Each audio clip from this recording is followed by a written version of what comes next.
Hello, my name is Spencer, and this is Real Television. Let me show you what my channel's about. Film and entertainment as a whole have had a largely positive effect on my life, as well as probably many others. But the impact that film has on people is quite subtle, and most people don't even realize how much it could impact them even more if they really understood the industry as a whole and what it really is. The headquarters is in California, specifically LA, aka Hollywood. Hence the allure and the status that comes with it. But what it takes to get there might seem like luck, and it does partially have a little to do with it. But before we get into that, I need to talk about what I do. I've talked about it before, but now I think I've narrowed down the specifics for you. I've always found it hard to explain to people who don't seem to have that same level of respect and awe for film that I do, except those in the industry already. But we'll start with debates and what I've seen online when we are trying to get through to people who don't see things the way that you do to explain it. I love listening to a good political debate, but it seems that almost every time people talk at each other to win, not to actually learn or integrate anything, because the discussion always feels personal to one of them. That's where my work comes in. Not just for politics, but politics has a lot to do with why I started the channel, in addition for my love of film and storytelling specifically. But what if I told you that film is actually a portal to understanding, and how that might help not only people who debate, but people as in everyone on this planet, including yourself? I'll use two analogies here to explain: watering holes and castles. Think of film as a collective watering hole where we all enjoy a cool drink of water, aka a story. But in order to get to the collective watering hole, you have to go outside your individual castle, your own individual watering hole, aka you have to drop your defenses a little and go outside of what you already know, your personal narrative or worldview, even for just a story. Your personal worldview is your personal watering hole in the yard of your own castle. The walls of that castle both protect you and prevent you from exploring further than what's inside, what you know to be true, aka the castle itself. The bounds of your personal reality of what being human means to you. Every time you try to get through to someone, for example, in a debate, and what you're saying is attacking their worldview, or it feels like an attack on them personally, they siege their castle and wait for you to give up or leave, and resort to personal attacks or slurs, fiery arrows, or sword fights outside the castle walls, for analogy's sake. Everyone has access to their own watering hole, but they are all connected to each other in an underground system, and the main system that it connects to is largely in our media. The largest watering hole on the planet. The largest prism to ever exist. I call this watering hole prism vision.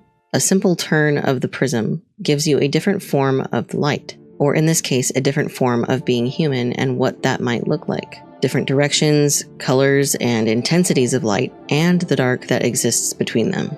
That prism is connected to our emotions because what we see in media is represented by the human experience. Real or not, stories connect us together. And since stories are created by humans, they are designed to make you feel something. So when you love or hate a particular character or universe, it tells you something about yourself, whether you realize it or not. Unfortunately, most people don't realize it, and that's what I'm trying to do here on this channel. I'm attempting to show you a part of yourself that you didn't know or understand yet, so that you can move through life with a little more clarity. And sometimes that can be revealing, and it might feel like an attack. But what I'm asking you to do is simply interact and listen. All I can do is show you, but it's up to you on what you do with that information. No one can make you change except you. The end goal is showing you that we all have the same desires in life: to feel safe, seen, understood, respected, and even supported by those around us. In order to truly make an impact, I believe using stories, you can reveal a lot about yourself. And change, even on a global scale, starts within yourself. When you start exhibiting behaviors that make people around you and for yourself more comfortable without sacrificing free speech to a point, we start creating a world where it was better than it was yesterday, ultimately changing the world as we know it in the end. But only if we choose to see the lessons and learn from them at a safe level. No one wants to actually fight Thanos or be in a zombie apocalypse, but stories allow us to explore parts of the human experience through symbolism and archetypes. And those archetypes are represented and embodied by actors. Actors have one of the most important, but also the most fun jobs in the world, where they can act as a conduit of that universe through someone who exists in that world and pull from lived experiences in their own lives or the lives of people they know to portray that character. In a way, you are connecting with both the actors themselves, the characters, and their universes. You are also interacting with ideas from a safe distance where you can see the bigger picture of that universe through that story. You can see where each character went wrong and what it led to. You can see why each character acted the way they did in certain conditions and what happened in their lives to react the way they did, provided they show a backstory. One of the quotes that illustrates this beautifully, with far less words, is from A Knight's Tale, from Geoffrey Chaucer's Canterbury Tales. This quote wasn't in the book, but it was in the movie. All human activity lies within the artist's scope. We just have to learn how to interpret it for ourselves. An example of this is Ron Cobb's work on the original 1979 movie Alien. His graphic design work for the movie ended up being part of the entire universe. With 0 words and universally understood by all workers aboard ships, this created a semiotic system that all humans could understand. That's what I'm attempting to do here, except with emotions and the lived experience of all human beings. And the beautiful thing about it is that the story doesn't need to be perfect to be implemented. The word semiotic means the study of signs and symbols and how they create meaning, covering anything that communicates an idea, including language, images, and gestures. So essentially, the entire film industry is semiotic in nature, to me. We are recreating and emulating a version of reality in different universes, but in the perspective of humanity. The one thing we all have in common, whether we like it or not, and that is that we are human. And we all experience the same emotions, just on different levels and different reasons for doing so. It's a powerful thing, and it must be wielded with responsibility, artistry, and commitment to helping people. That's what I believe. I call what I do the semiotic standard for the human psyche, using popular culture. I'm not a scientist, doctor, therapist, or anything licensed, but this is what I've discovered as I've tried to heal myself. And this isn't limited to film. This can also be implemented in music, gaming, and any other sort of entertainment, quite honestly. Although music is one of the more straightforward examples, I would say. The things that I point out in my videos are largely from my own perspective, but I create these videos so that you can also take note of what I'm saying, especially if it's something you also enjoy, so that you can really analyze that character or that universe and think of the symbolism of things and how it relates to you personally and how that might show up in the bigger picture. As an example, I love the exo robots from Destiny 2, particularly because it allows for the idea of immortality but without taking human life, and that it allows you to be reset if needed, a new start whenever I need it, have longevity and impact, a constant bodyguard, if you will, whatever you want it to mean to you. It could also have negative meanings. It could represent technology and its impact on humanity, or it could represent emotional detachment and only surviving on base instinct or just going through the motions, removing the soul of what it means to be human. You have to ask yourself these things. Why do I like X aspect of this universe so much?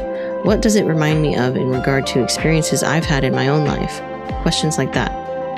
So, with that portion out of the way, we can finally get to the mechanics of fame I was talking about.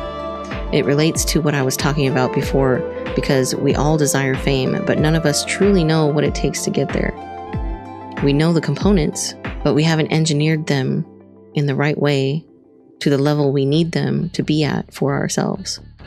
Whether we're aiming to be famous or not, in any case, it requires constant change, constant improvements on how you get through obstacles and limiting beliefs about yourself or others in order to get what a lot of us perceive to be the golden ticket to life. Now, like I said, I'm not formally trained in psychology or anything of the sort, nor am I licensed in any way, but this is my theory. And please don't do anything drastic with what I'm saying here. None of this is a fast track to an easy life. So please do not hold me liable for anything that may or may not happen based on the choices you make after hearing this. In order to achieve what people call fame, there are a couple of things that need to happen in order to reach that golden ticket life. 1, you have to sacrifice anything that does not serve what your goal is, aka embodying the person you wish you were so that you can have the life that you want. Slowly and methodically. Although it sounds easy, it's really not. You have to be willing to sacrifice anything, and I mean anything. That could be relationships, family, friends, your job, your home, your car, your animals, money, time, and anyone who doesn't believe you can do it, even if they mean well. And 2, you have to believe in yourself more than anyone else and continue to believe that you can do it as you go through life. Although it sounds just as easy, I would say it's just as hard as the first part. You have to believe in yourself even when you're stressed, angry, depressed, sad, or any other emotion, quite frankly. You have to have that at the front of your mind at all times, because as soon as you falter, you'll want to give up, and all that will give you is sadness and failure with a dream in your heart that will never see the light of day, but only if you don't keep going.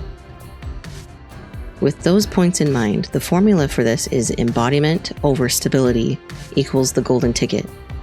What that means is that if you seek the ultimate level of stability and happiness, you have to be someone you are not and change yourself to get there, taking those baby steps every single day with every choice that you make. If you don't like an aspect about yourself, you have to change it. You'll never be perfect, even if you do achieve fame, so don't get that twisted sense of perfection. Otherwise, the bar will never be reachable. The reason I say this is because Hollywood in particular, in this case of what I'm talking about in regard to fame, has this allure for a reason. If you can make it there, you can make it anywhere.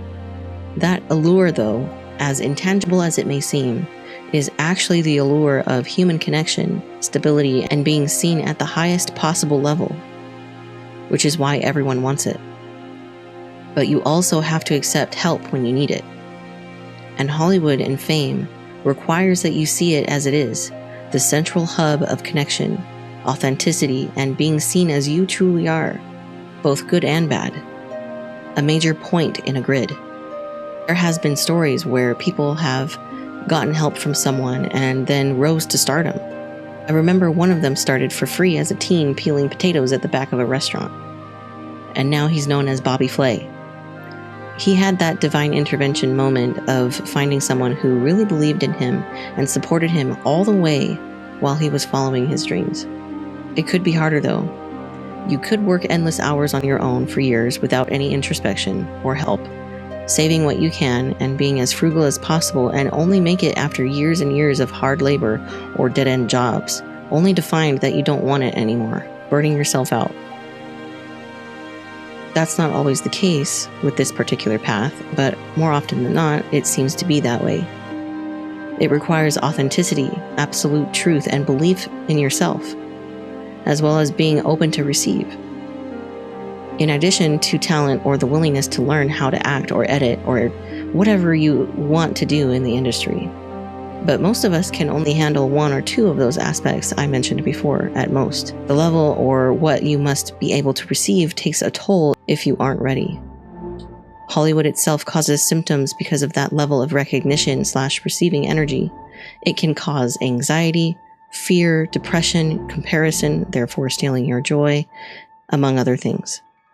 No one is truly ready for it, but when you go at it with a pure heart and with gratitude, you'll achieve greatness as easily as it is to breathe. At least I think so. So if you're still watching and curious, maybe I can reveal something about your favorite topic or pop culture universes in a way that you hadn't thought of before.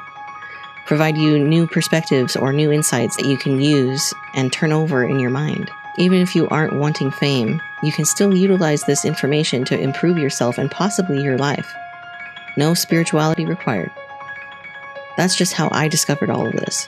through spirituality and lots of personal introspection.